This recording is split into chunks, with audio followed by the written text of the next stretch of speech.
Ray Kroc once walked into a room full of MBA students and asked them a simple question.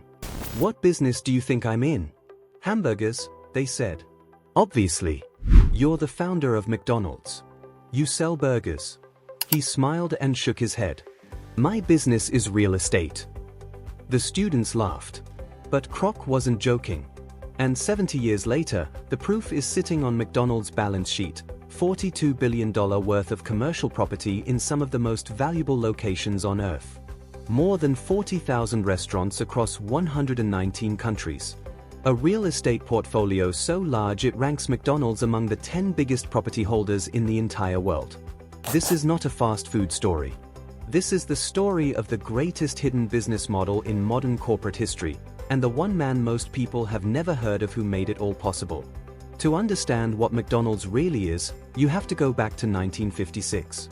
Because at that point, the company was in serious trouble. Ray Kroc had been franchising McDonald's restaurants for a couple of years. He was expanding aggressively, opening new locations, believing scale would eventually solve everything. But the numbers told a different story. Kroc was collecting just 1.4% of franchisee sales as his royalty. That's it. Every time a franchisee sold a burger, Ray Kroc got a fraction of a cent. The margins were razor thin. The costs of running a growing company were piling up. He had borrowed heavily to finance the expansion and was struggling to pay the loans back. He had almost no control over how individual franchisees operated their restaurants. And he had no real financial cushion, no assets, no leverage, nothing to use as collateral to fund the next phase of growth. In short, McDonald's was a brand with enormous potential and a business model that was quietly failing. If nothing changed, the Golden Arches would have faded into history as another forgotten American diner chain. That's when Harry Sunborn walked in. Harry Sunborn was a financial executive who had previously worked at a chain called Tasty Freeze. He was not a celebrity. He never became a household name. But when he sat down with Ray Kroc and looked at the McDonald's books, he saw something nobody else had seen. He didn't see a failing burger business. He saw a real estate opportunity hiding inside one. His idea was simple and genius at the same time. Instead of just collecting small royalties from franchisees' food sales, McDonald's should own the land and the buildings where its restaurants operated, and then lease them back to the franchisees. McDonald's would become the landlord. Franchisees would pay rent. And that rent would be far more stable, far more profitable, and far more powerful than any percentage of a burger sale ever could be. In 1956, Kroc acted on the idea. He created a new entity called the Franchise Realty Corporation, a real estate subsidiary designed specifically to find land, purchase it, build restaurant structures, and then lease everything to the franchisees at a markup of up to 40% over the company's own costs. On top of that, franchisees had to pay either the lease markup or 5% of their total sales, whichever number was higher. Meaning the better the restaurant performed, the more McDonald's collected. The downside was protected. The upside was unlimited. Sunborn himself described the model with brutal clarity. "We are not technically in the food business," he said. "We are in the real estate business. The only reason we sell 15-cent hamburgers is because they are the greatest producer of revenue from which our tenants can pay us rent." The hamburgers were always just the mechanism.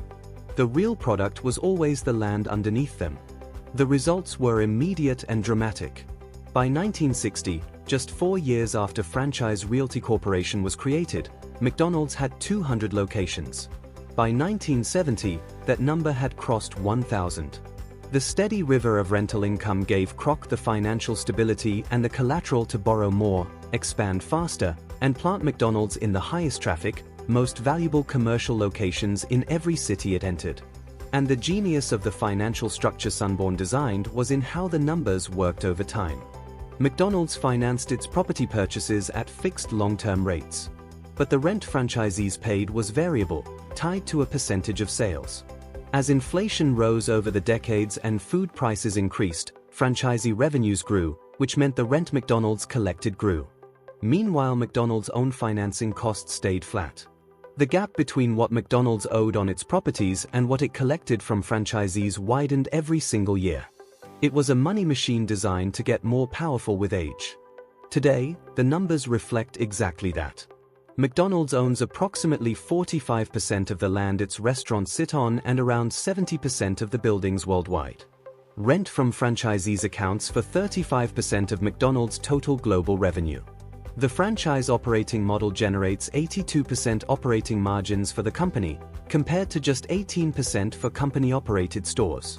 That gap tells you everything about where the real money is. As of 2024, McDonald's operated 41,822 restaurants across 119 countries, with approximately 95% of them run by franchisees. Every one of those franchisees signed a 20-year lease agreement. Every one of those agreements is a guaranteed income stream sitting on a piece of real estate that, in most cases, was strategically selected to be in the highest foot traffic location available. Here's something most people never think about when they drive past a McDonald's. That restaurant is not on that corner by accident. McDonald's uses traffic analysis, pedestrian walking patterns, population census data, and commercial density studies to identify sites before it commits to buying. The company specifically targets corner locations, ideally with signage visible from two major intersecting streets. High-traffic intersections. Roads with strong commuter flow. Sites near schools, shopping centers, highways, and commercial hubs. What this means in practice is that McDonald's has spent nearly 70 years systematically acquiring some of the most commercially desirable pieces of land in some of the most economically active areas of the world. In many markets, the land McDonald's owns today is worth exponentially more than what the company originally paid for it. The restaurants themselves could close tomorrow and the underlying real estate would still represent one of the most valuable commercial property portfolios on the planet. The burgers, in other words, are not just the product. They are the justification, the reason to occupy the corner, hold the lease, and sit on the land forever. When you look at McDonald's as a real estate company rather than a fast food company, the financial picture completely changes. McDonald's total revenue in recent years sits at approximately $23 billion. Of that, 36% comes directly from franchisees paying rent. The company's real estate holdings on its balance sheet are valued at $42 billion, representing approximately 80% of the company's total assets. McDonald's brand value alone is estimated at over $129 billion, and a significant portion of that brand power is underpinned by the stability and predictability of its property income. For comparison, some of the world's largest dedicated real estate investment trusts, companies whose entire purpose is owning and renting property, manage portfolios smaller than what McDonald's holds quietly inside a fast food business. Analysts and investors have periodically suggested that if McDonald's ever spun off its real estate into a separate listed entity, it would instantly become one of the most valuable REITs in the world. That hasn't happened. And it probably never will. Because the genius of the model is that the real estate and the burger business are inseparable. The restaurant drives the rent. The rent finances the next restaurant. And so the cycle continues, quietly, relentlessly, at over 40,000 locations simultaneously. Just before Ray Kroc died, he spoke about Harry Sunborn with rare humility. Sunborn himself sold his McDonald's stock too early. He walked away with $3 million in 1967. If he had held on until 1977, it would have been worth over $100 million. By the time of his death in 1992, that stake would have been worth $1 billion. The man who invented the model that built the empire never fully benefited from it. But the model survived. And it thrives today. The next time you pull into a McDonald's drive-thru and order a burger, remember what you're actually looking at. You're not looking at a restaurant. You're looking at a corner of prime commercial real estate, held by one of the largest property companies in the world, financed by the French fries you're about to eat. The food was always just the cover story. Stay curious. We'll see you in the next one. If you made it this far, you already think differently than most people. Subscribe so you don't miss what we uncover next.